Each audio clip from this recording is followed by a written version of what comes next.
In 1929 at Geneva, long before Hitler and his partners began to eye the real estate of the world, there was an international conference.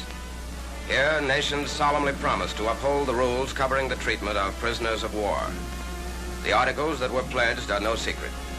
They are clearly stated in Field Manual 27-10 and in Training Film 19-1360, Handling Prisoners of War. Although the Japanese have never officially accepted the Geneva rules, they have stated their intention to abide by them. We treat the Japanese the same as we do any other prisoners.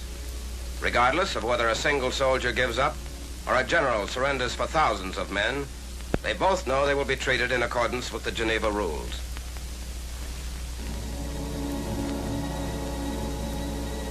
September 16th, 1944, Nazi Major General Erich Elster surrendered his 20,000 men to General Macon of the 83rd Division near Loire, France.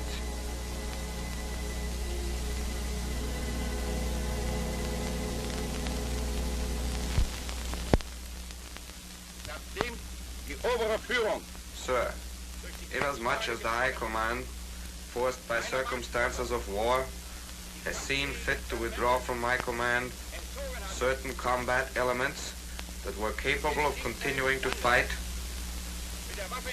I am no longer in a position to break through to the German frontier by force of arms. And I therefore surrender the infantry units and transport vehicles remaining under my command to the United States Third Army, according to the conditions agreed upon.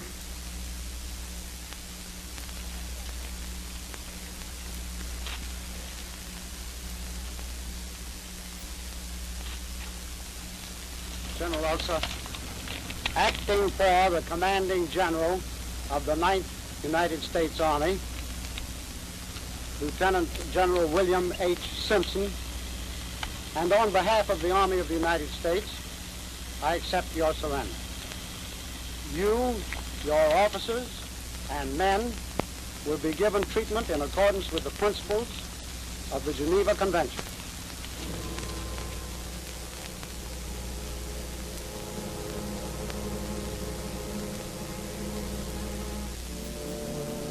When an individual commander surrendered 20,000 men to a handful of Americans, prisoners flocked to the surrender junction in all types of conveyances.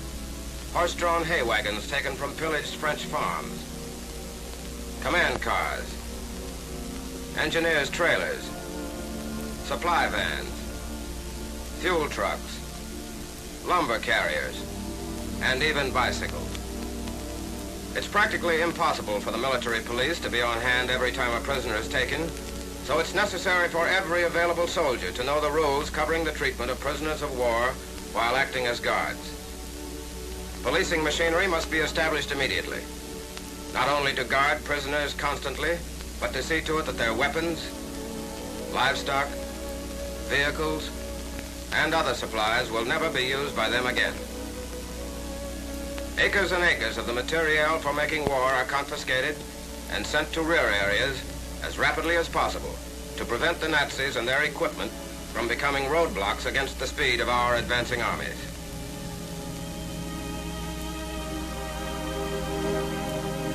Prisoners of war, trudging back to internment camps along roads which, a few years before, trembled under their proud goose-stepping. We've taken over 600,000 prisoners in France since D-Day, and more than 1 million since America's entry into the war. All of these men had to be clothed and fed. There are definite rules, and they're the same for both sides. In the event you are captured, it's a good idea for you to know them.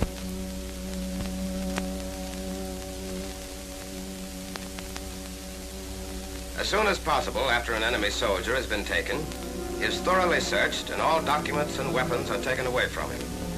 These are later turned over to G2 for further investigation. Often, these apparently innocent belongings will supply the answer to some tactical problem. This is the enemy, disarmed, helpless. He thinks about many things after he's captured, but the big three probably are hate, fear, escape. He may not realize it yet, but he has nothing to fear. However, escape never leaves his thoughts, and our men know it. G2 always allows the prisoner to abide by the rules. But a word dropped off guard, a hesitant phrase, and this prisoner has unwittingly betrayed his country. A prisoner of war and a G2 sergeant chat over a tactical map of the area. "We tried to surround your battalion here," says the non-com. Nine, that wasn't our position. We were over here." Each prisoner, before he knows it, has added a fact, no matter how small. When all the pieces are put together, the jigsaw is nearer completion, and we know where and how to strike next. After prisoners are questioned and searched in the immediate vicinity of their capture, they are moved back to a rear echelon. They carry their own wounded. In serious cases, when it is possible, our men will move a badly hurt German to the rear, where hospital facilities will be provided. Prisoners of war are not marched over 12 miles a day, and rest periods are granted on the march. If the march is long, prisoners are fed hot food if available.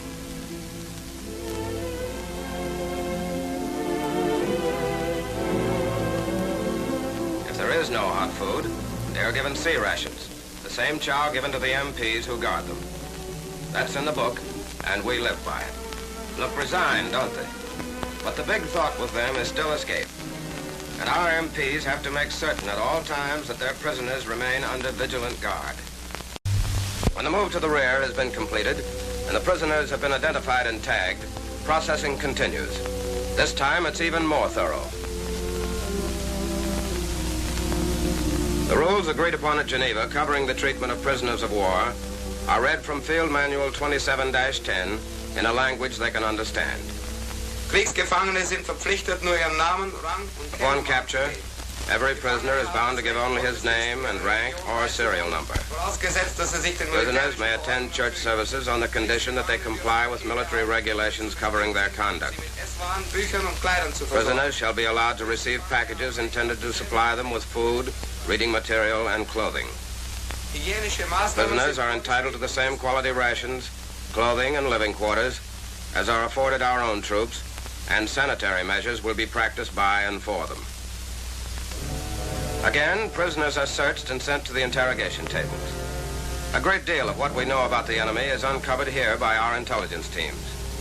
Sentimental keepsakes, family letters, cherished photographs, innocent friendly things to a soldier, vital information to the eyes of our intelligence. For example, G2 discovered this letter written by a lonely Frau. I have not been able to work at the plant for 2 weeks now, and being home with so much time to think about you and the war is bad for me. I would rather be kept busy. Harmless enough, but add the dated postmark and G2 knows why there's a plant inactive in Dortmund. Confirmation that our Air Force flattened it. When these nuggets of information have been sifted, the prisoners are sent to a personnel clerk for further questioning. Was tun Sie beim Militär? What's your job in the Army? Scharfschütze. Expert gunner, shooting. Ihr Beruf, bevor Sie Soldat wurden? What kind of work did you do before you became a soldier? Ich war immer Soldat, Gewehr- und Maschinengewehrschütze. I've always been a soldier, firing rifle and machine gun. His days as a gunner are over, but the Geneva rules say that we can put him to work. So we'll find Fritz a new job and pay him for it, just as you will be put to work and paid if you are captured. As soon as facilities can be provided, prisoners are taken to the docks, loaded on ships, and sent to internment camps. Take a good look at these prisoners. Store that picture in your mind. It could happen to you. A slight turn in the fortunes of war and those trucks might be the enemy's, ready to carry you to a camp somewhere inside Germany. If they were, you'd be going through approximately the same routine. And if you know what to expect, you'll know how to handle yourself. After 5 long years, the Supermen are finally on their way across the channel. But they're making the trip as prisoners, not conquerors.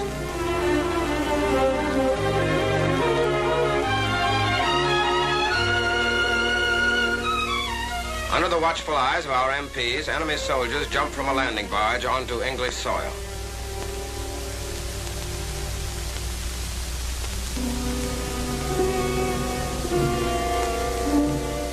They're counted and recounted. Every move requires another check.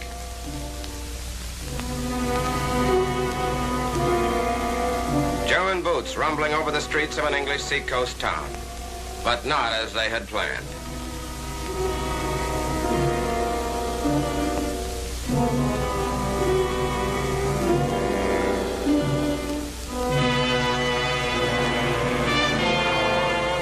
At a railroad station, the prisoners are ushered aboard a train which is waiting to take them to the prison camp.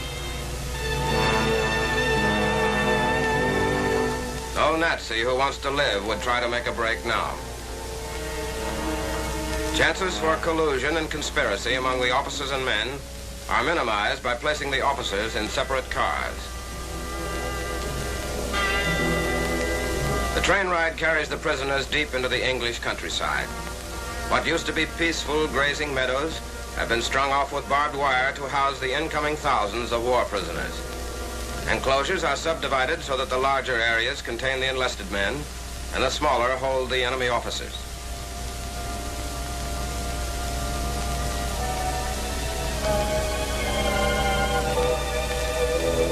All of them are guarded every minute of the day and night.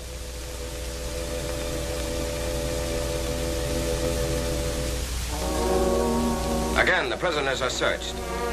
Concealing things is a war prisoner's neatest trick, and even after he has been searched 3 or 4 times previously, something will usually turn up. They're clever, but we try to be one step ahead of them all the time.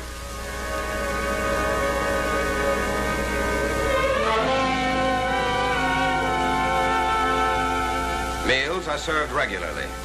It's our food, but they've got to supply their own cooks to prepare it and their own KPs.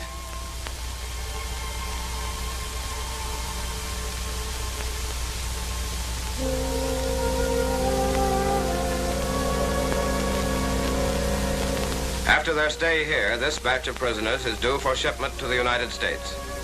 Special letter forms are posted on the bulletin board. Okay, Hans, you can write to that kid in Freiburg or that Fräulein in Wilhelmshaven, just as long as we're sure that Joe Smith can write to his mother in Denver or his girl in Galveston. Here are ports somewhere in England. They get ready for that last long trip out of the war. Sometimes the trip is pretty rough. The prison ship, U.S. bound, was driven on jagged rocks by a storm at sea. A man on a sinking ship has everything he can do to save himself. But American officers knew that their responsibility was also to save their prisoners.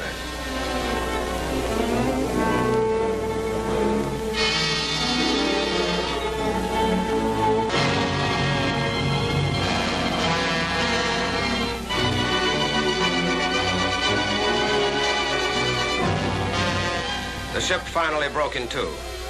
After nearly all of the prisoners had been evacuated, 4 American officers went with it to the bottom. Were Nazi lives worth the sacrifice? Not by a long shot. But Germany holds American prisoners in hostage. Germany may hold you. That's why those officers had to give their lives, because it will be your right likewise to be guarded and kept safe under all conditions.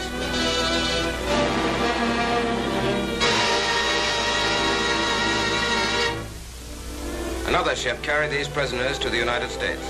Large convoys are crossing the ocean with boatloads of war prisoners. In the United States, the men are assigned to permanent prison camps scattered all over the country. Here, they are busily engaged in all types of useful work. More than 1 million well-trained enemy soldiers are taken off the battlefields, and thousands more continue to pour into internment camps every day as defeat slowly and surely closes in around their country.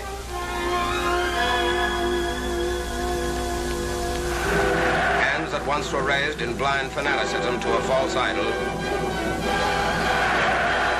are now the symbols of defeat.